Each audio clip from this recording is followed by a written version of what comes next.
Hi, you're listening to Book Chat with author Vivian E. Moore.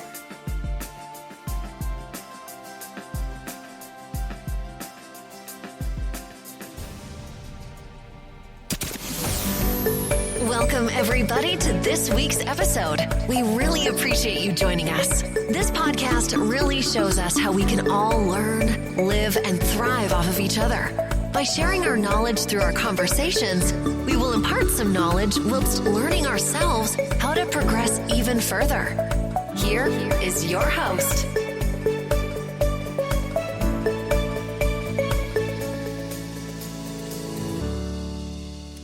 Hello and welcome to Book Chat. I am your host, author Vivian E. Moore.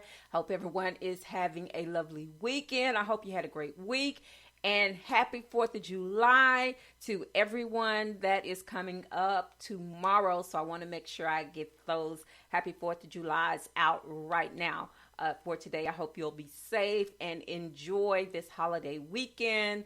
Whether you are on the road traveling to somewhere where there is sand and water, or if you are just staying home and having those cookouts with your family. I just hope you enjoy yourself and have a great time doing it. All right, so let's get right to today's show. The title of today's show is Pitch Perfect, and the topic is how to pitch a novel to publishers the right way. All right.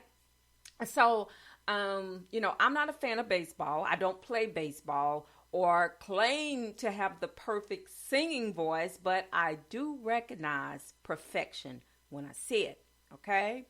So I like to share ways to enhance a pitch perfect proposal to agents and publishers for you today. Maybe this isn't your first time, but some newbies out there, they've never pitched a ball, sang the right musical note if they can sing, or anything else before. So this show is to help those who don't have any idea of how to perform a pitch to publishers or agents. So this show is designed to help you start on the right footing. All right.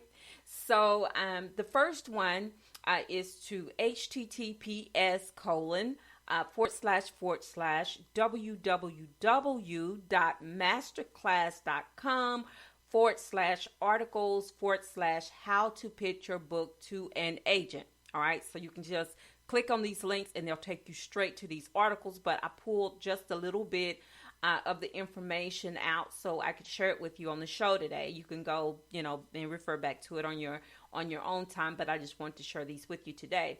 So anyway, they offer a step-by-step guide to aid you on how it's done.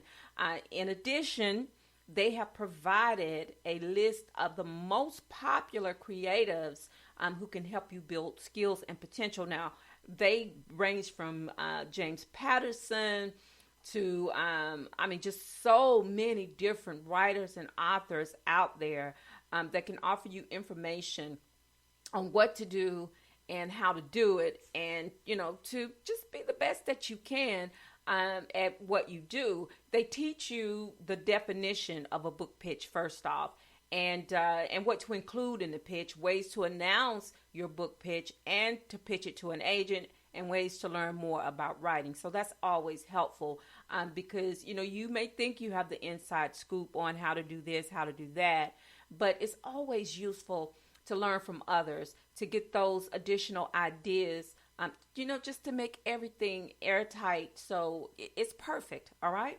So the next one is https://www.makealivingwriting.com/literary agent book pitch advice. All right. And / at the end of that. They offer 3 ways to write a standout book pitch. And I found this article extremely helpful in how to avoid the slush pile because no one wants their work, all their hard work to end up in a slush pile if you don't submit it the right way. So to be successful in this endeavor, first, they say you must think like a literary agent. Well, I found that truly helpful.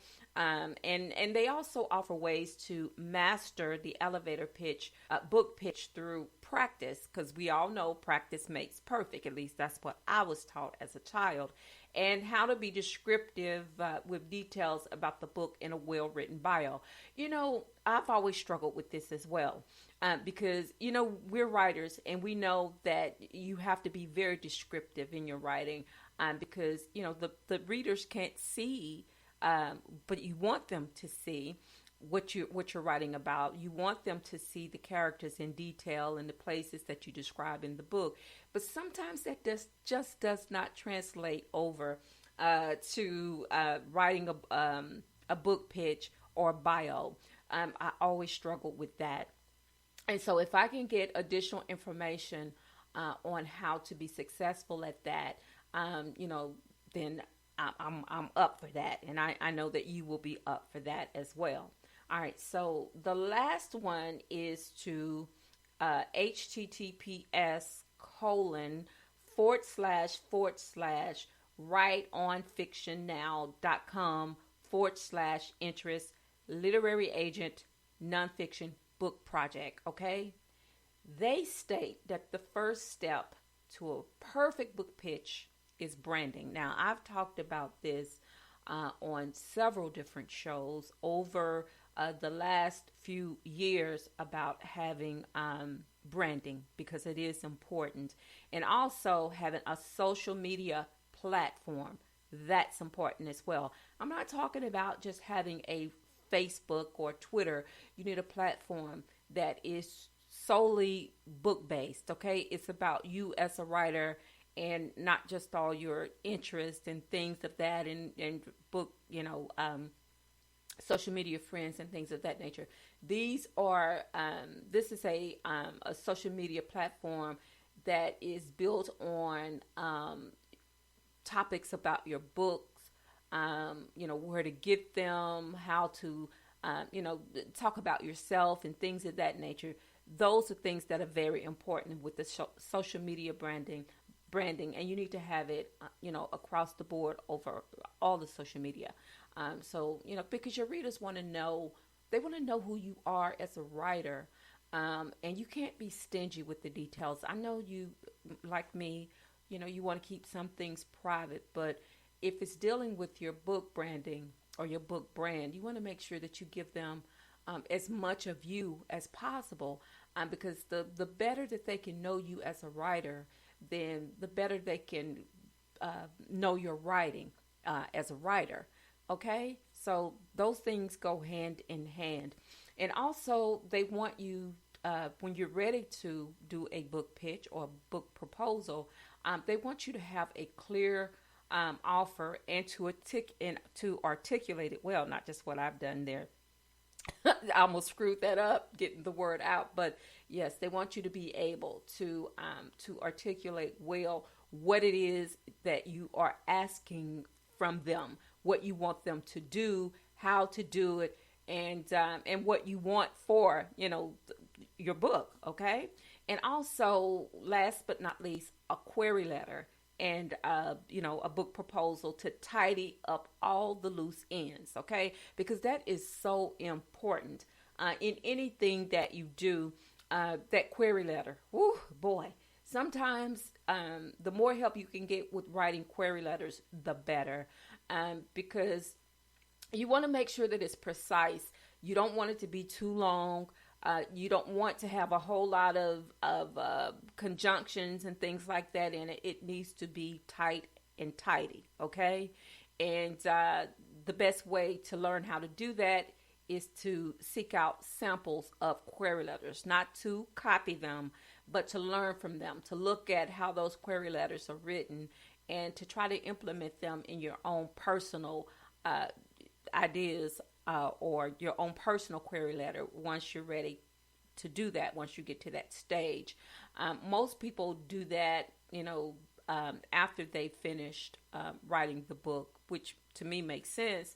But you can always have a generic query letter on standby. That way, when you write your next book, all you need to do is to, just fill in those blanks about that particular book that you're working on at the moment. And that way, so you don't have to rewrite a completely different query letter every single time. You can just implement the things that needs to be put in those spaces about that particular book that you're working on at that time. So all those things are helpful, to just have them on hand, so that way you don't have to duplicate the process every single time. Okay, just have those things already, in a document that's easily accessible, and you can just go out there and just fill in the blanks, wherever you need to. But, there are a multitude of great advice and how-tos for any interested writer. No matter if you write as brain exercise, you've never intended for your writing to go any further than that. It's just keep your mind fresh, and keep your brain functioning properly. Or if you're doing it professionally, the point is to write at a level that will enhance your skills. And when you're ready to share that talent with the world, having the perfect book pitch is helpful. All right, so that is our show for today. But before I let you go, I want to make sure I give you these URLs so you can stay in reach with Book Chat, okay?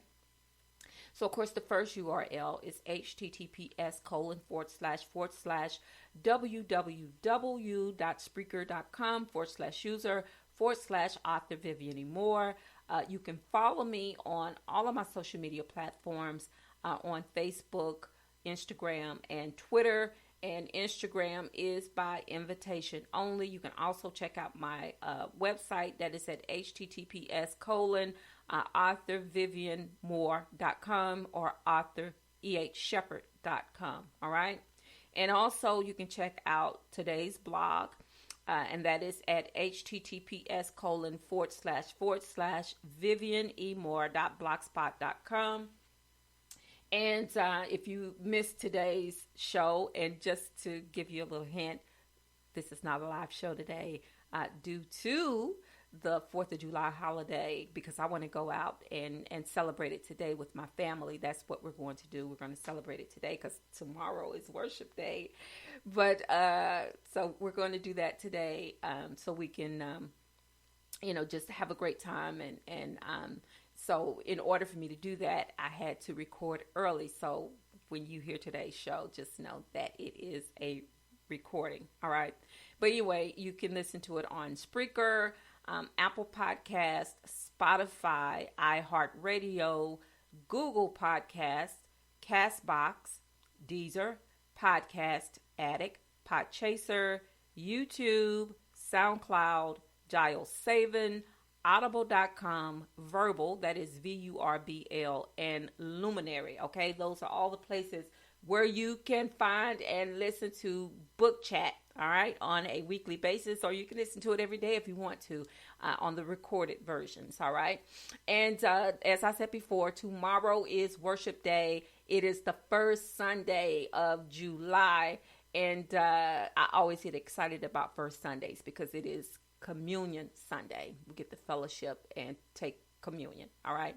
So, invite your loved ones and friends and neighbors to come out and listen to the worship service, to fellowship with like-minded people.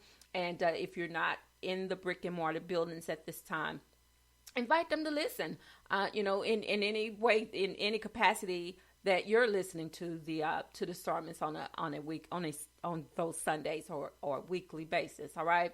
And also remember to tell those that you love them, how much you care about them, because tomorrow is not promised. Today may be the only chance you get to say that. So I love you. I hope you love me back. Until the next time you hear my voice, God bless you and goodbye.